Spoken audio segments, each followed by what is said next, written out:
Chapter 4.5 explores how political leaders have made use of works of art to help define and assert power, regulate society, and influence people. Throughout history, leaders have used artworks to demonstrate supreme, sometimes divinely inspired authority, to portray themselves in idealized ways, or to project military or financial wealth, and they've used art as propaganda to sustain support and power.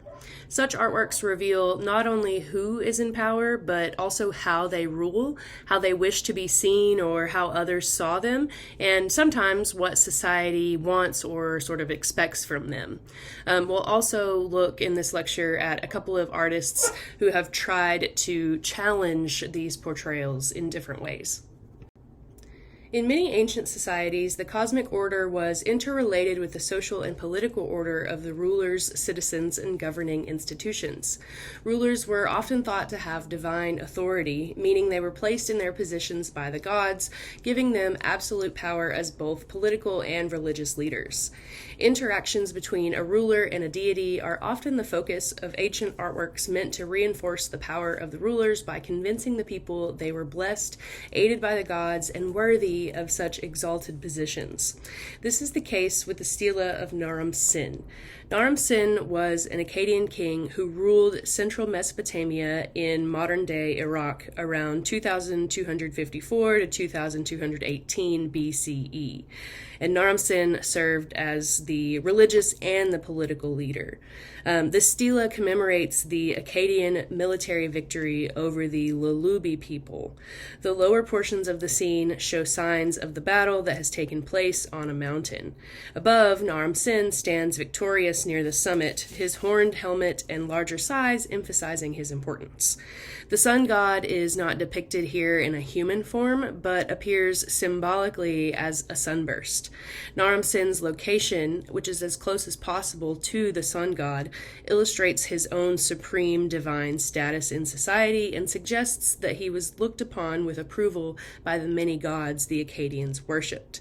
As the godlike representative of his community, a ruler such as Naram Sin needed to maintain a favorable connection with the supernatural realm in order to ensure continued prosperity for his kingdom. Somewhat similar to the stela of Naram Sin is the stela of Hammurabi. King Hammurabi ruled the city of Babylon between about 1792 and 1750 BCE. He established a code of law, which is today known as Hammurabi's Code, used to govern his people. The code included about 300 entries on rights, duties, and punishments for Babylonian citizens. Most of these were dealing with property, some of them with domestic disputes or maybe physical assault. This code is where we get sayings such as an eye for an eye, because it often called for wrongdoers to be punished in the same ways that they had caused suffering.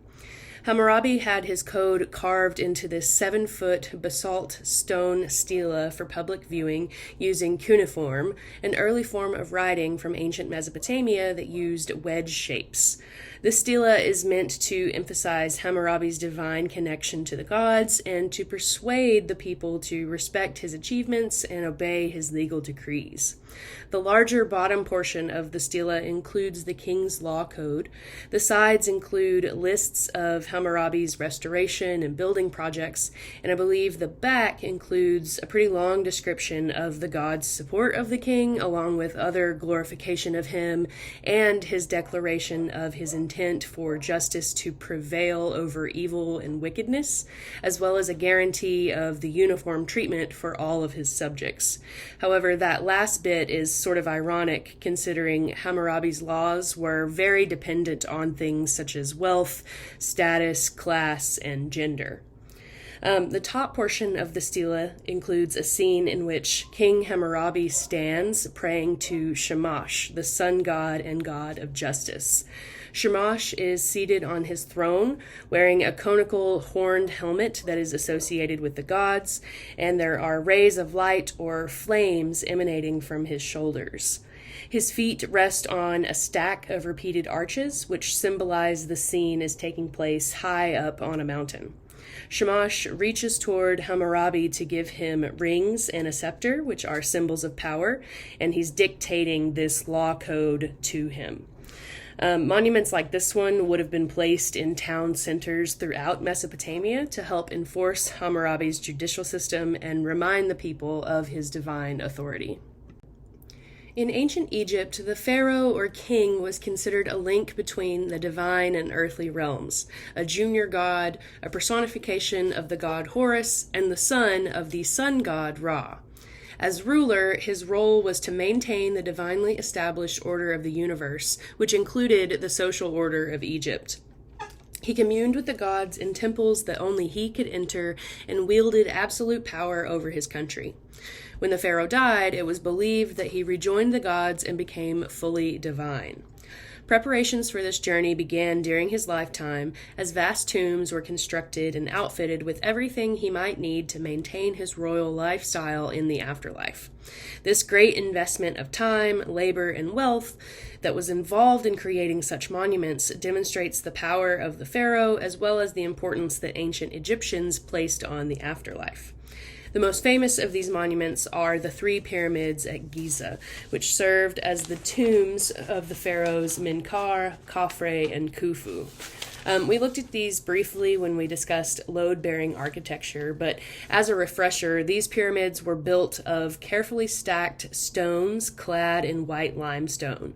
The largest of the 3 is Khufu's pyramid, which covers more than 13 acres at about 481 feet tall and 750 foot long on each side. It contains about 2.3 million blocks of stone that weigh, on average, 2.5 tons. Tens of thousands of workers labored for years to build the tomb and fill its chambers with treasures. The pyramids reflect the immense power of the pharaohs who could command such forces, as well as the beliefs underlying the social order that granted its rulers such power in the first place. The well-being of Egypt depended on the goodwill of the gods, whose representative on earth was the pharaoh, so his safe passage to the afterlife and his continued worship thereafter as a god himself were essential for the prosperity of the country and continuity of the universe. One theory is that the pyramids themselves symbolized the god Ra, who was believed to carry the dead to the afterlife in his boat. When the sun was at the apex of the pyramids, the white limestone glistened and reflected the light, extending the sun's rays, therefore representing a ladder for the pharaohs to ascend to the afterlife. Funerary temples to the east of the pyramids symbolize that just as the sun rises in the east, the pharaohs would be reborn in the afterlife. So, as shown in the small illustration in the corner of the previous slide, visitors to the pyramids of Giza would have originally arrived via the Nile River, disembarking at one of 3 associated funerary temples on the bank before walking up a long raised causeway to the pyramids themselves. The pharaohs' bodies would have been mummified in these funerary temples before being entombed in their pyramids. The temples also contained numerous shrines to the deceased, and each contained its own life-size statue of its associated pharaoh, while even more statues lined the causeways and appeared within the pyramids themselves. Dated between about 2558 and 2532 BCE, this particular sculpture was found in the Temple of Khafre. Khafre is shown enthroned, with both the figure and chair having been carved from a single block of hard stone called diorite. His youthful, muscular body is very stiff and rigid, with his arms held tight against his body. He appears to be sort of fused with the throne, which reflects the hard, blocky quality of the stone. His face is calm yet pleasant, almost contemplative, and he's shown wearing a traditional royal costume that includes a short kilt, a cloth headdress, and a false beard that is symbolic of royalty. Egyptian sculptures portrayed figures with gracefully proportioned bodies, with just a very subtle suggestion of movement, in this case, in the one hand that is sort of clenched into a fist. To signify his importance, the sky god Horus, which is symbolized here by a falcon, perches on the throne behind Khafre's head, extending its wings forward to sort of protect him. The legs of the throne itself are carved in the shape of lions, which are symbols of regal authority, and beneath the seat are intertwined lotus and papyrus plants, symbolizing the king's power over both the upper and lower portions of Egypt. The lotus symbolizes Upper Egypt, while the papyrus symbolizes Lower Egypt. Overall, this sculpture exudes a calm dignity and strength, divine authority, and feelings of permanence or continuity and order within Egyptian society. The portrait of Queen Ti, the grandmother of the now famous pharaoh King Tutankhamun, reflects the history of the stages of her power in ancient Egypt. Through her role as an advisor to her husband and later to her son, Ti appears to have played a very active part in Egyptian politics and foreign policy. Her name is mentioned frequently in documents and correspondence. Ti was also portrayed in art more frequently than previous queens had been, sometimes as the goddess Hathor or even as a sphinx, although she was more often shown or mentioned alongside her husband. This particular portrait head is extraordinarily well preserved, considering it was made out of wood thousands of years ago. Its preservation is due to the fact that it was found buried underground and protected by the dry Egyptian desert. Originally, the portrait had a gold crown, the remnants of which can be seen here on the queen's forehead, which was designed to symbolize her role as a trusted advisor to her husband. When her husband died, her son Akhenaten, who also valued her counsel, changed her status by pronouncing her a goddess, thus greatly increasing her power. To reflect her newly deified status, the earlier gold crown was covered with a finely woven linen cap and decorated with blue faience beads, which are sort of a glassy type of stone. The tall headdress with a gold disc framed by horns, along with the 2 long gold feathers, were also added, all to signify her new status as a goddess. The inclusion of the sun disk is further significant because Ti's son had rejected the traditional polytheism of the ancient Egyptian pharaohs who had ruled before him, and he worshipped only the sun god Aten. One of the few women to rule ancient Egypt, and arguably the most powerful of which, was Hatshepsut. She controlled the kingdom for about 20 years during the 15th century BCE, first as regent for her stepson and nephew Thutmose III, and then as pharaoh in her own right. To legitimize her reign in a society that equated masculinity with ruling power, Hatshepsut emphasized the fact that she was her father's choice as successor, ahead of both her brothers, and she also claimed direct lineage from Amun, the chief god who was worshipped at that time. As did all Egyptian rulers, Hatshepsut commissioned many sculptures and relief carvings to replicate and immortalize her image. However, while a few show her as a woman, she is most often depicted in the conventional poses and clothing of a male king. It seems that since there was no provision for a female king or female ruler within Egyptian ideology, Hatshepsut really had to adapt to a more masculine gender role in her appearances in these sculptures and monuments. Notice on the image on the far left here, the kneeling statue of Hatshepsut. She's shown wearing the traditional kind of kilt of the pharaoh along with the cloth headdress and the faux beard that symbolizes royalty. And her body is very sort of square, very rigid, with arms tight to her sides, with a rather flat chest, quite similar in posture and kind of build to the seated sculpture of Khafre that we saw just a little bit ago. The central image here is one of a group of sphinxes that all possess Hatshepsut's face. It was not uncommon for pharaohs to be represented in the form of a sphinx, a creature with the body of a lion and the head of a human. In fact, the famous Great Sphinx is thought to depict the pharaoh Khafre as well. The artist here has clearly followed the guidelines for depicting male pharaohs, including, again, the traditional headcloth and royal beard. But although the portrait here is idealized, the sculptor has not attempted to disguise the more delicate lines of Hatshepsut's own features. On the right side, we have a seated statue of Hatshepsut that is a bit more distinctly feminine in quality. More feminine depictions of Hatshepsut, like this one, are typically seated with the hands usually open, kind of flat on the lap. Presumably that was the position here, although we can't truly tell because of the damage, but these were probably placed in slightly more private areas intended to receive offerings.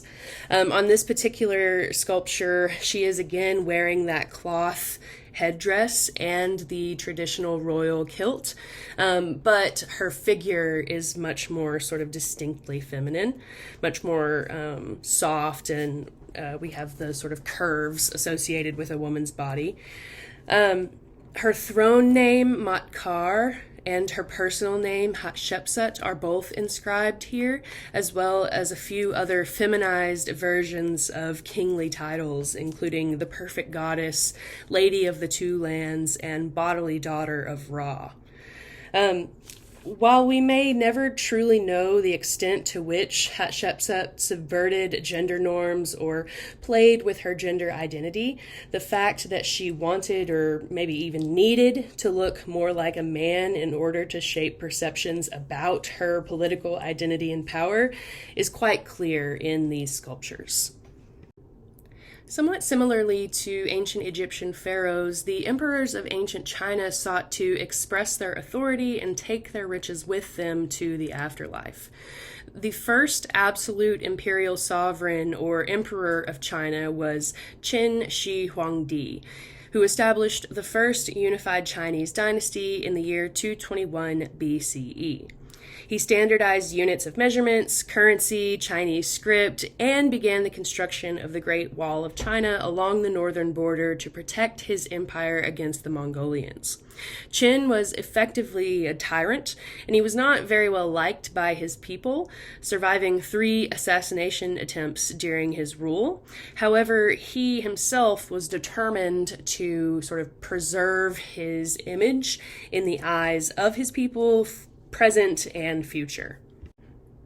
Soon after taking the throne, Qin Shi Huangdi began elaborate preparations for the afterlife, constructing a monumental burial mound that included a vast underground city palace to match the one he occupied in life. According to the writings of 1st century BCE Chinese historian Sima Qian, who died in the year 86 BCE, the emperor oversaw the construction and filling of his complex for 36 years until his death, employing over 700,000 workers to construct the tomb, which contained a network of underground rooms with ceilings that simulated the heavens. Sima Qian also reported that mercury, believed at the time to be an elixir of life, was used to simulate rivers and seas that were set into motion with water wheels.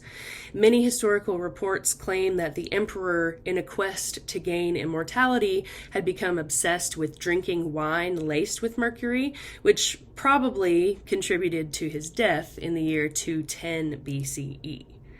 Now, the mound covering the burial itself has really always been visible, but the tomb complex was sort of thought to be a legend until 1974, when a farmer digging a well began to find terracotta body parts, ultimately uncovering one of the most surprising archaeological discoveries of the 20th century.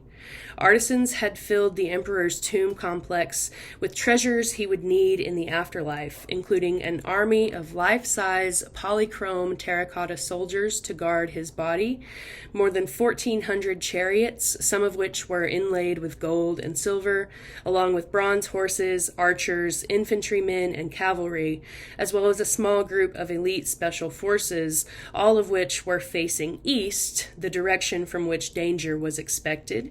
The tombs also included the emperor's collection of ancient Chinese bronzes, as well as many other treasures. The 8,000 life-size figures found in the largest pit were intended to guard the emperor's body.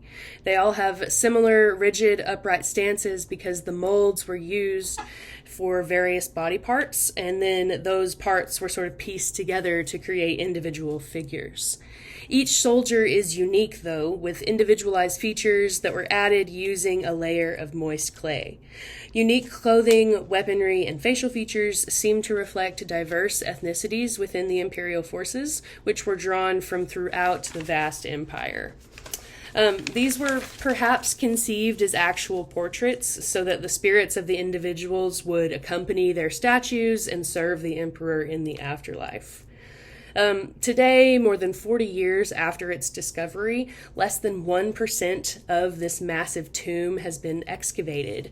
Fears of damaging the contents or endangering the workers, worried about their safety due to potential cave-ins or due to the sheer amounts of mercury that have been kind of found within the tomb. They've tested the mound for mercury, and those tests have come back highly positive. So we don't know as much as there is to know about this mausoleum. However, the sheer size and the sort of extravagance involved really show the economic resources that the emperor had access to, as well as the importance of military force and what he was able to achieve with that force, which ultimately was the unification of war-torn China and the establishment of a very long-lasting kind of cultural and political set of traditions. The first and only female emperor in China was the Empress Wu Zhao, who ruled jointly with her husband, Emperor Gaozong, for almost 20 years before ruling independently after his death from 690 to 705. She frequently claimed that she had divine connections to justify her power. One of the most extraordinary examples of the couple's power and their promotion of Buddhism was the addition of many colossal sculptures at Longmen Grottoes carved into cliffs along the Silk Road. Between 672 and 676, Emperor Gaozong created Fengjin, the ancestor-worshipping cave, and dedicated it to the empress. Upon her husband's death, Wu and her supporters claimed that she was a reincarnation of the Jingguang, or pure radiance, a bodhisattva that was prophesied to return in the body of a woman and become a powerful monarch. Later, Wu would spread the notion that she was also an incarnation of male Buddhist deities, including Vairocana. This 56-foot-high Buddha at the Longmen Grottoes is the largest of the 110,000 statues that are carved at the site, and it is believed to convey a portrait of the empress herself. Long before modern mass media, artworks projected the presence and authority of rulers to the people throughout their lands. The ancient Romans erected public sculptures to honor their leaders, and imperial Roman portraiture was continually used as propaganda to proclaim the accomplishments and pretensions of the emperors. The portrait of Augustus Caesar at Prima Porta pictures the first Roman emperor as a commanding general. Like all portraits, the sculpture captures the likeness of the living individual, showing Augustus's deep eyes, small chin, and prominent ears. But the portrait is also probably idealized, made to make the emperor more handsome and robust. His muscular and perfectly proportioned body show no signs of aging or battle scars, but instead he is a model of might and political authority. Augustus raises his arm in a gesture indicating speech, extending his hand as he speaks to his soldiers, wearing an armored breastplate that shows the defeat of an enemy empire as well as images of the gods. Next to Augustus's leg, Cupid is shown riding a dolphin, which is a reference to Augustus's role in the sea battle that defeated Egypt, as well as a reference to his family lineage, which was said to have descended from Cupid's mother, the goddess Venus. The inclusion of the gods here suggests that they supported the emperor, helping him to become strong and powerful. The greatest honor that could be bestowed upon a Roman ruler, however, was a portrayal in bronze on horseback. Equestrian statues of emperors crowded the Roman city center with golden covered surfaces that gleamed in the light.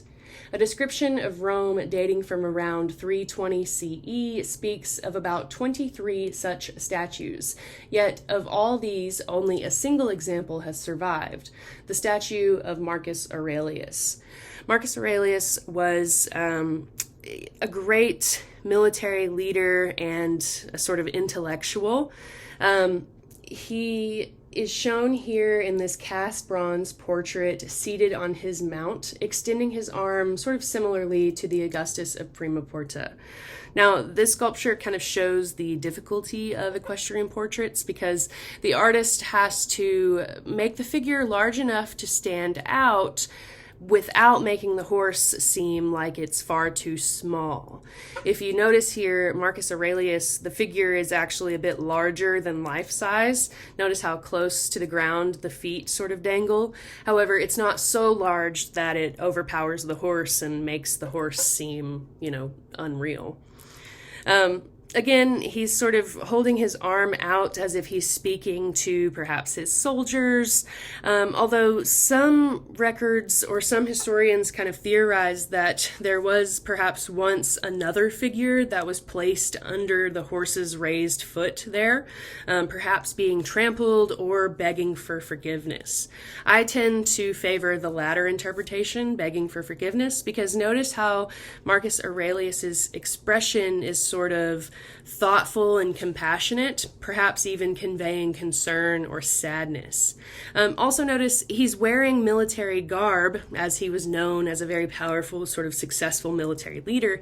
However, he doesn't have any weapons. So in this instance, he's shown sort of conquering effortlessly, aided by divine will.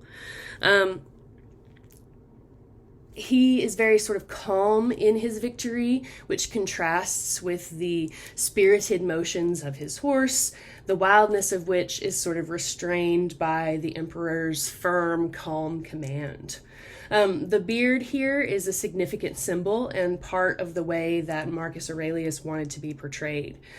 Beards at the time were associated with Greek philosophers, and here Marcus Aurelius wanted to be seen as a sort of philosopher king, an ideal that he really tried to live up to. Ultimately, the equestrian statues of rulers and soldiers that ornament cities around the world today are direct descendants of this work.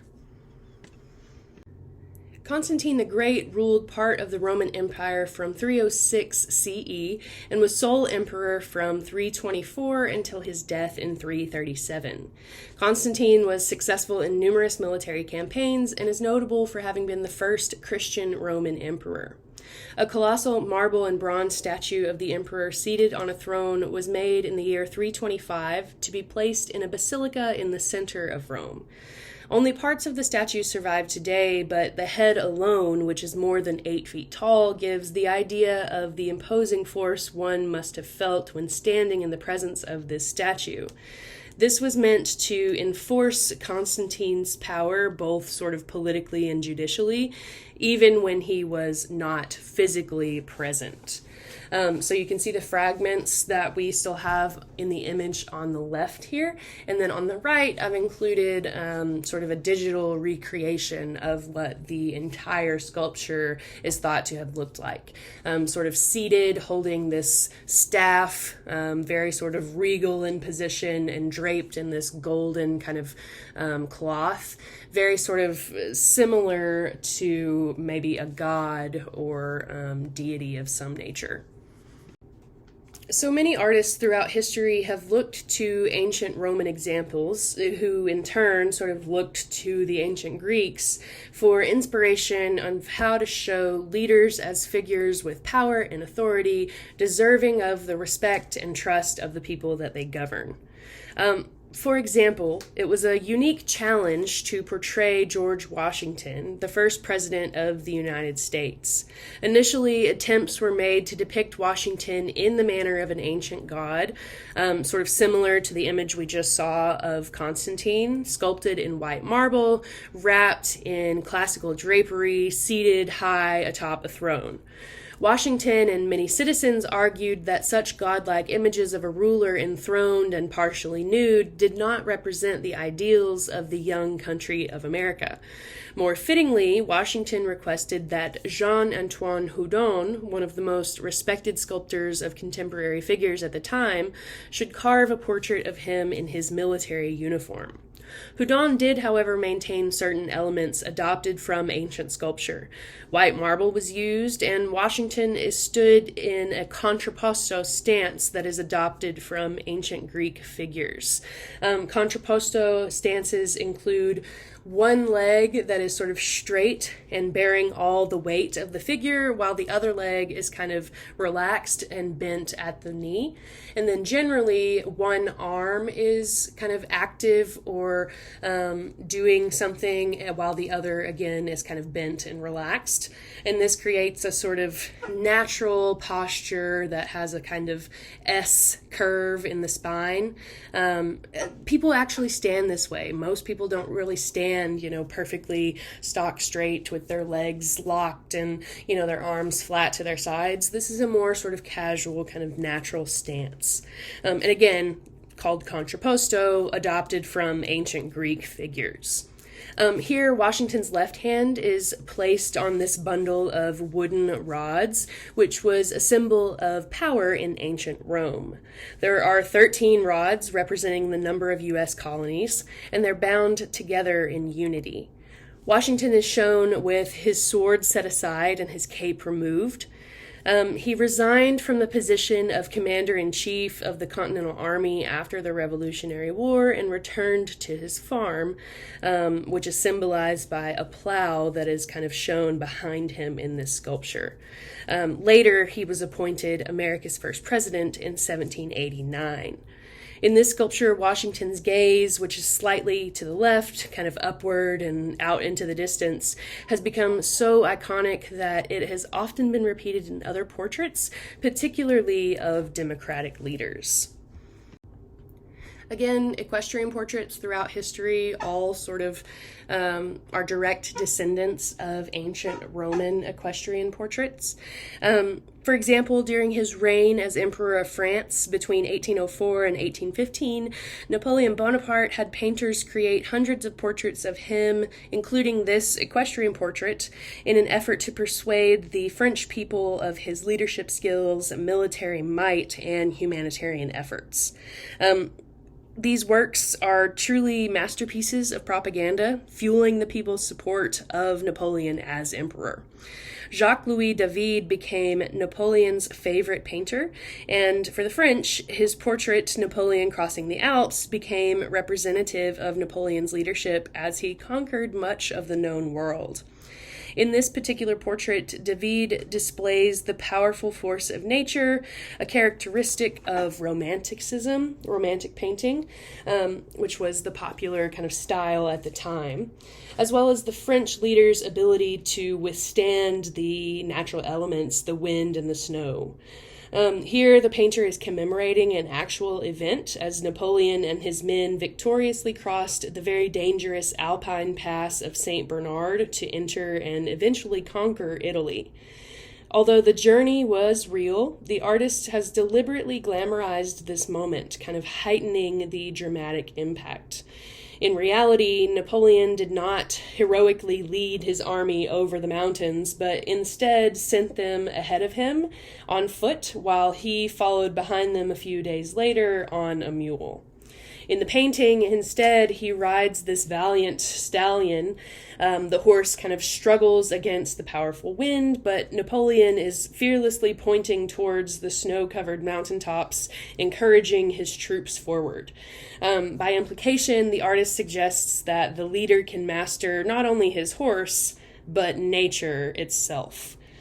Napoleon's name has been carved into the rock. You can see Bonaparte in the lower left-hand corner, and it's above the names of two earlier military heroes, the great Carthaginian general Hannibal and the Holy Roman Emperor Magnus, which is also known as Charlemagne, both of which had crossed the same treacherous path.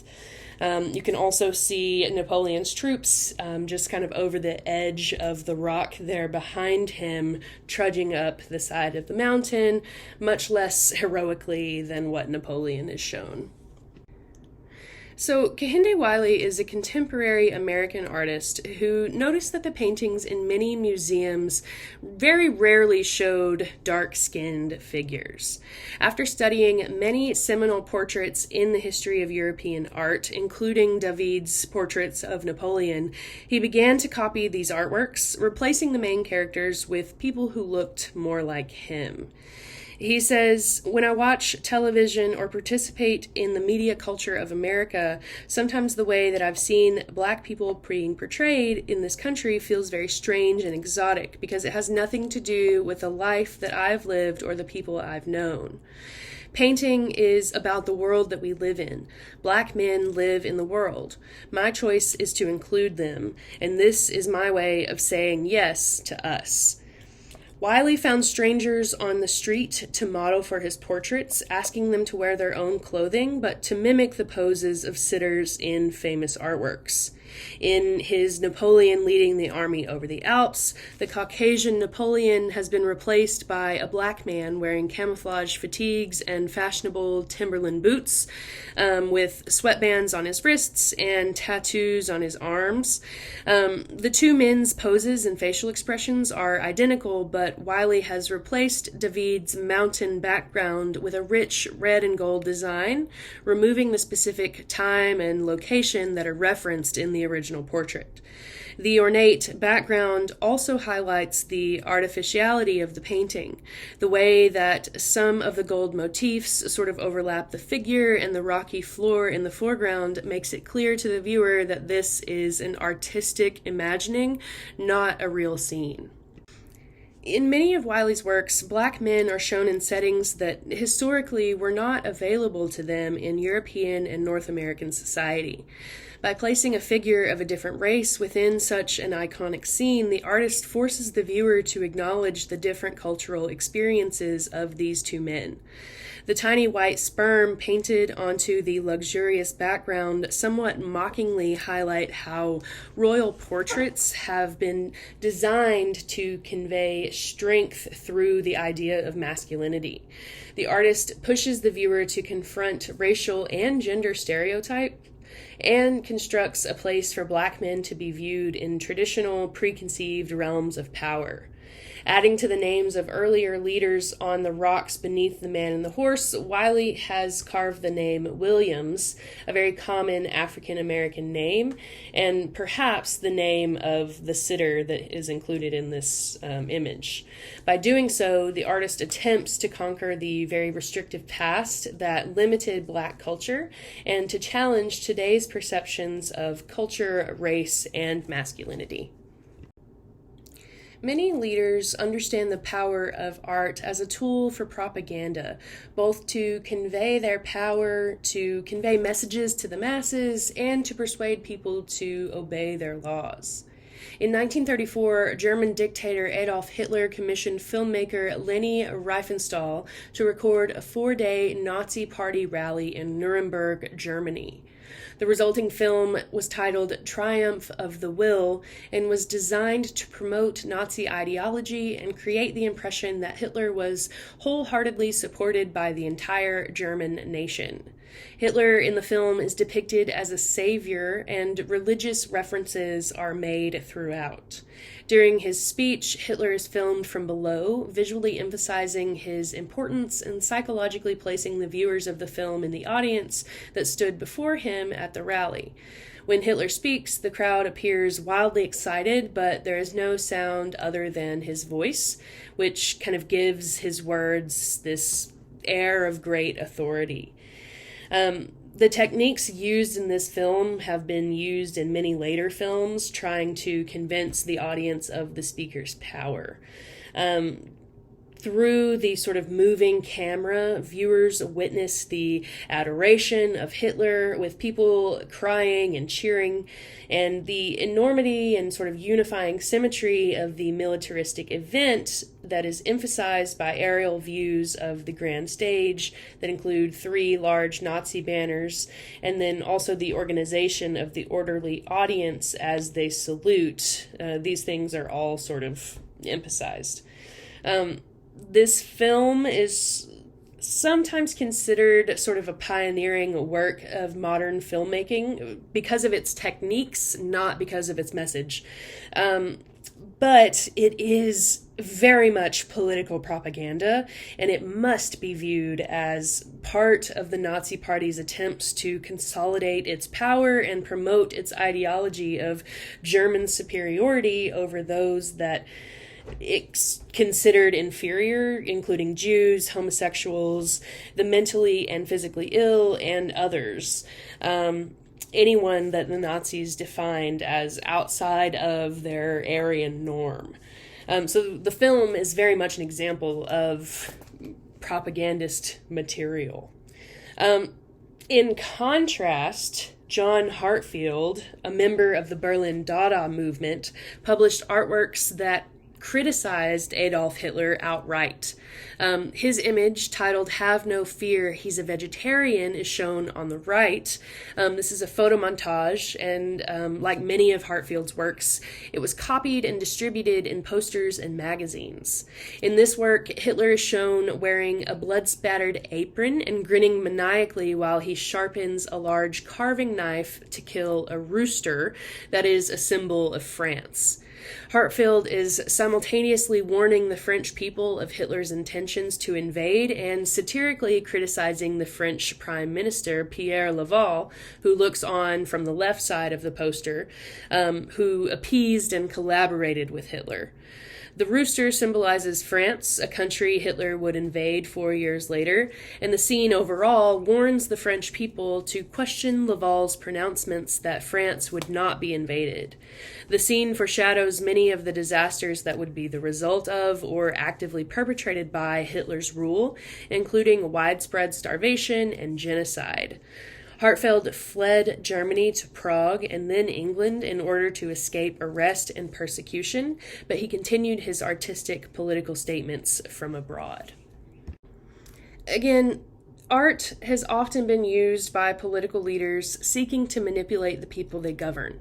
For another example, Mao Zedong led the Communist Party to power in the Chinese Civil War that ended in 1949. Mao, who ruled the most populous country in the world for 27 years, understood the power of imagery and, like leaders for centuries before him, used artwork to promote his political and social agenda to his thousands of subjects. Mao installed a huge portrait of himself at Tiananmen in Beijing, the capital of China, when he declared the country to be the People's Republic of China. Tiananmen, the site of many important political and cultural events in Chinese history, was built in the 15th century as the gateway to the Forbidden City, the home of ancient Chinese emperors. So by installing this portrait, he's sort of connecting himself to ancient Chinese emperors and kind of their power and history.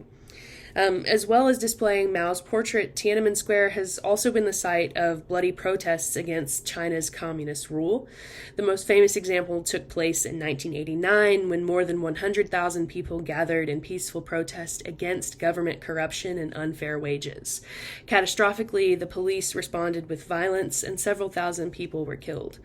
Mao's portrait is a powerful national symbol of China, even though his legacy remains very controversial. His Great Leap Forward campaign in 1958, an attempt to transform and industrialize China, resulted in widespread famine, and the Cultural Revolution that followed in 1966 led to the imprisonment and persecution of millions of people. Yet he maintained a hold on the Chinese people in part because of the image that he projected as the benevolent leader of the Chinese Republic. Pictures and sculptures of Mao's face are typically similar in appearance to the portrait that hangs in Tiananmen. Decorated banknotes, stamps, statues, posters, and massive portraits in public spaces all convey the idea that Mao was always watching over his citizens. The Mao portrait that currently hangs over Tiananmen is not the same painting that was erected in 1949. It has been replaced with near identical portraits almost yearly, or whenever the current one was damaged by acts of protest. In this way, Mao's image functions like an icon. While the original portrait is no longer on display, copies are believed to hold the same power and essence of Mao himself.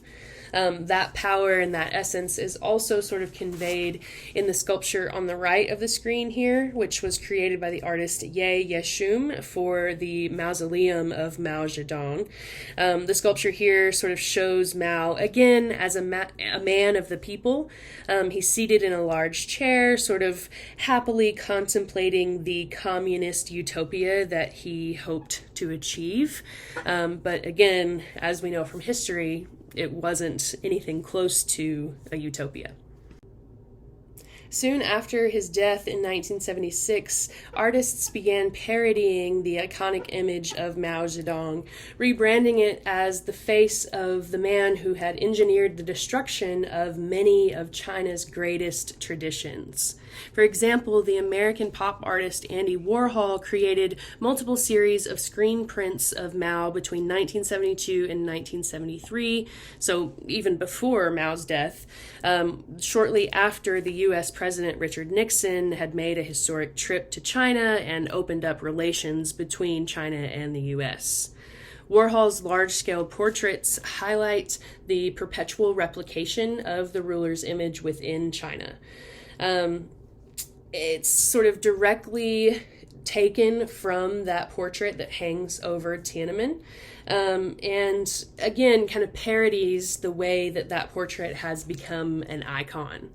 In his series, Warhol used that portrait with the head sort of slightly turned to the left and irreverently altered it with splatters of paint and bright colors, including eyeshadow and lipstick. The process of screen printing and the large quantity of duplicates created by Warhol emphasized the manufacturing of Mao's image and its similarity to the commercialism of capitalist Western society. In one sense, Warhol continues to venerate the image, and in another, he highlights its status as a reproduction, thereby lessening its power. Shepard Fairey's portrait of former U.S. President Barack Obama, in which he combined the power of both posters and digital media to reach the masses, has become one of the most iconic images of a leader in modern times. The colors red, white, and blue symbolize America's flag, and Obama tilts his head slightly as he looks up and into the distance, somewhat similar to the way that Houdon's sculpture of Washington is kind of positioned, suggesting that Obama had a vision for the country's future. At first, only about 350 copies of this poster were printed, and they included the word progress. The Obama campaign of 2008 requested that the word be changed to hope, and in the end, over 400,000 copies were distributed. The image, however, became even more visually recognizable through its dispersal and replication online. An image becomes iconic when it is copied and mimicked profusely, which was the case with Fairey's poster. Interestingly, Fairey did not invent this pose, but copied it from a photograph of Obama taken by Manny Garcia, who was working for the Associated Press. The AP sued Fairey for copyright infringement, but they came to an agreement outside of court in which the AP and Fairey would both share in the profits from this image. Not all power is wielded in either a formal or domineering way. For example, Princess Diana was daughter-in-law to Queen Elizabeth II and ex-wife of Prince Charles, Prince of Wales, who himself is now the King of England. When Diana Spencer married Prince Charles in 1981, their wedding was an event that was celebrated globally, with over 750 million people watching worldwide. Beyond the normal excitement a royal wedding invoked, Diana's charm, fashion sense, and beauty were the obsession of millions. Because cameras followed her everywhere, Diana gradually came to use this limelight to strategically promote social causes that she believed in. During the 1980s, people suffering with HIV, the virus that can lead to AIDS, were often vilified by others in society. Many people were uneducated as to how AIDS could be contracted, and some falsely believed that the virus affected only the LGBTQ plus community, and people claimed it was divine punishment for their gender or sexual identity. On April 19, 1987, Princess Diana publicly spoke with and touched patients in a London hospital who were being treated for HIV and AIDS. Photographs and videos of these gentle exchanges inspired people worldwide to reach out to victims of the disease and helped to increase funding for research globally. Princess Diana continued to wield her very significant public power for social change, promoting the rights of those affected by issues such as childhood hunger and poverty, leprosy, cancer, and detonated landmines.